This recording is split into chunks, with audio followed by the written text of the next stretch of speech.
So I had been challenged to come up with a really great team for Polaris. I know a lot of you have been asking for this. So I was like, well, I guess let's not wait any longer and let's go ahead and find a brand new team for Polaris.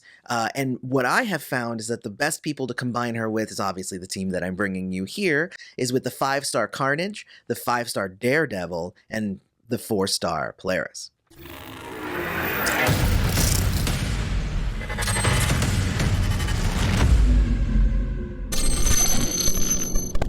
Hey everybody, welcome back to MPQ Mastery, where we teach you to destroy more gems. I am your host, Aloy, and today we have team number 16, I think we are. Wow, so many different cool teams that we've come up with here on the channel.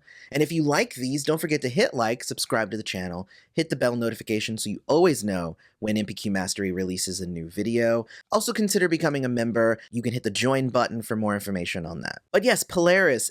Polaris has been probably one of those characters that has been pretty polarizing in the community. Some people hate her, some people love her, some people love her and hate her. I'm kind of in that camp. She'll definitely end up on the next top 10 annoying characters to fight for me. But she is pretty formidable, but not really by herself. So the key is to find really, really good characters to go with her and create interesting combos. Now, what I have found a lot is people using her with both Kitty Pryde and Beta Ray Bill. In this way, you're creating lots of additional shield tiles and dealing damage, as well as generating the extra AP to stun and doing all that. I mean, the combination, and also strengthening those tiles, so there's a lot going on in that kind of thing. But for me, I don't think that it gets to the heart of the best combo that you can have using Polaris. So I created this team.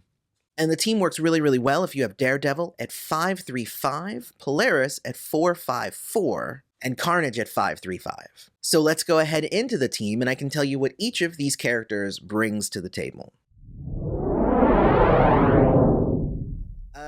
So let's start with the 5-star Daredevil, the 5-star that's so many people were mad when he got a 5-star character. It was really weird.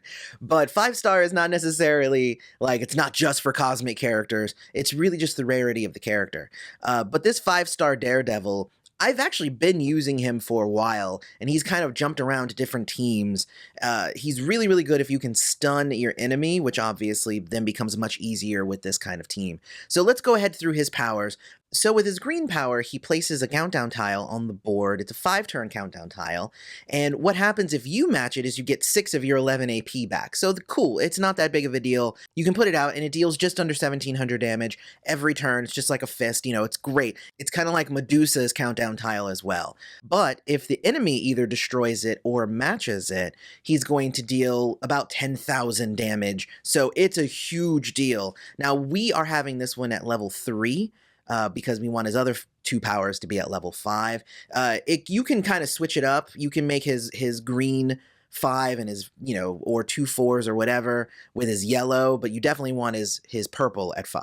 Going to his yellow, I like to keep it at 5, and basically what it says is that he has a fighting spirit, so if he's anywhere below half of his health, he's going to create a strike tile and heal back about 1200 health for each friendly tile on the board. So that is kind of the key there. He can basically get the snot kicked out of him, and if he gets so low, he's going to heal a bunch back, especially as we know with characters like Carnage and Polaris on the team with him.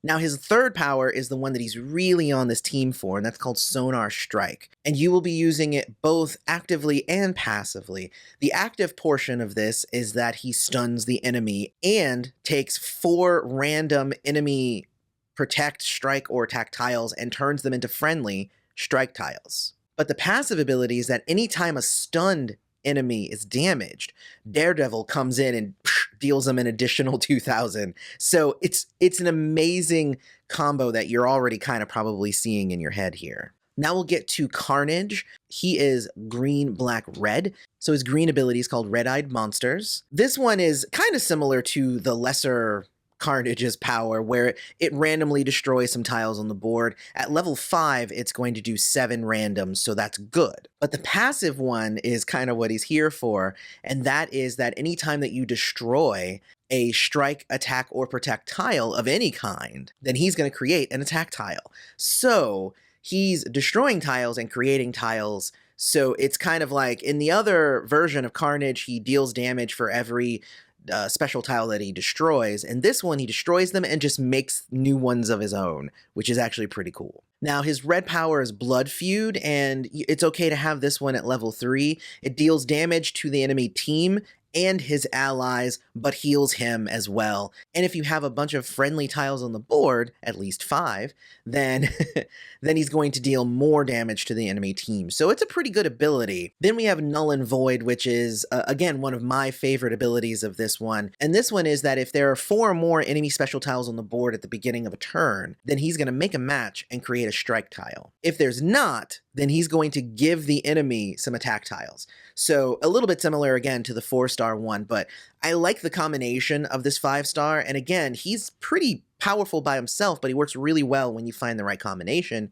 which this team is. And now let's get to the star of the show. Everybody was kind of here for Polaris. Her blue power is called Iron Proficiency. I like to keep it at level 4, and it's the one that stuns the enemy for 4 turns and creates 4 strike tiles for you and 4 strike tiles for your enemy. So it's putting 8 on the board in total. Then she has her passive called Electromagnetic Resonance. And that is anytime that your team destroys a strike, protect, or attack tile of either type, not just the enemies, but yours or the enemies, then you're going to deal 1,000 damage and also create 3 more tiles of that type. And her third power is Particle Accelerator. With this one, she deals 86 damage per special tile on the board. If none exist, then she will create a friendly strike tile, but with this team, you barely ever have any that aren't there.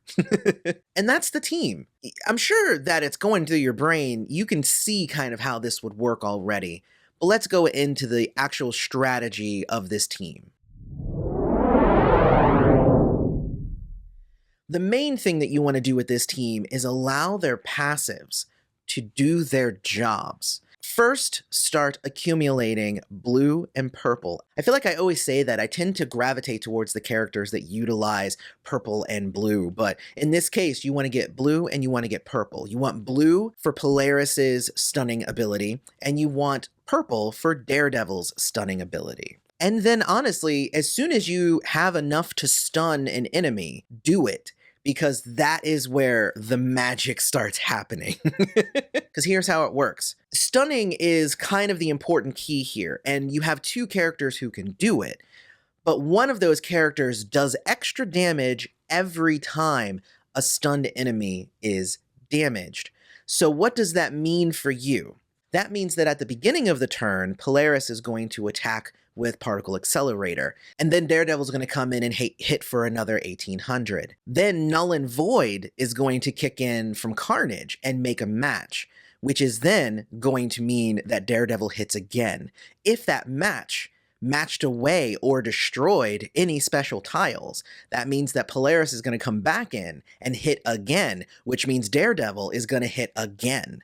Then you're going to do your actual matches, which will probably hit special tiles as well, which means you're going to hit them, then Daredevil's going to hit them, Polaris is going to use her additional attack, which means Daredevil's going to come in and do an additional attack. Remember, too, for every special tile that you are destroying, not only is Polaris creating more special tiles, but so is Carnage. Every single one of those that you destroy, he's making another attack tile. You should have the board filled up pretty quickly. And then at the end of the turn, all of the attack tiles, because there will be attack tiles on the board because of Carnage, they all attack, and then guess what happens as well?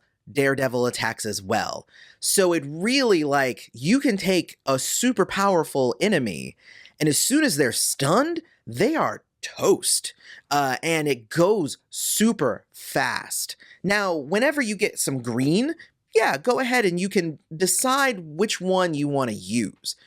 You can either, if you're against like an active enemy and not minions, then you might want to throw Daredevil's attack tile down, his countdown tile, because then the enemy might match that. And that's cool. Or you can use Carnage's green ability, which will just destroy some random tiles, which will usually have some other special tiles on it, thus creating this whole cycle again and again and again. Now, the question of whether to use the red AP that you generate, that's kind of a question. Polaris is a little bit of a glass tiger, so if she gets hit, she can get hit pretty hard, and you almost kind of don't want to use Carnage's red ability that much because Polaris is, again, like she always has way less health than everybody else, so she can get taken out pretty quickly, and it's not great to help it happen. It's not going to affect Daredevil at all because he can heal back once he gets to a certain level. But Polaris, she's a little bit delicate, so essentially I'll end up using it, you know, the first few fights that I do, but as their health goes down, it depends on whether or not I want to use some health packs. But if you get some red AP and you feel like, you know, ripping a great one at the bad guys, go for it. So, potential drawbacks. Honestly, I kind of just talked about one, the fact that Polaris doesn't have a lot of health. Otherwise, the way that my characters are set up, I end up having Carnage take a lot of damage, but he's also got a lot of health up front. But it does mean that one person is taking a lot of the hits. When that does happen, that is the best time to go ahead and he can hit and he can try and heal back for a little bit. It's not for a lot because you only have the power at level 3. But honestly, beyond that, the only other downside I would say is that I think that sometimes it's hard to build up the purple for Daredevil's stunning if that's like your only option. But that's why I actually really like having Polaris on the team, because hers only costs 7, whereas his is 9. That might not sound like it's a lot, but sometimes it kind of is. But the fact that you have 2 people on the team who can stun means that you are just going to wreck these teams. Build up the blue, build up the purple, wreck the enemy. But I want you guys to go out and try this team as, again, compared to some of the other teams that I've seen out there. This one is the one that works for me. Again, I bring this one into PvP. I bring it into EVP. It works pretty much everywhere, and it's really good. It's a great team, and it cuts through the enemies very fast. But I want to know what you guys think once you guys get a chance to try it. Come back. We'll go into the comments and we'll continue the discussion down there. Otherwise, if you did like this team, don't forget to hit like, subscribe to the channel, hit the bell notification, check into becoming a YouTube member. And otherwise, thank you for coming to MPQ Mastery. Go destroy some gems.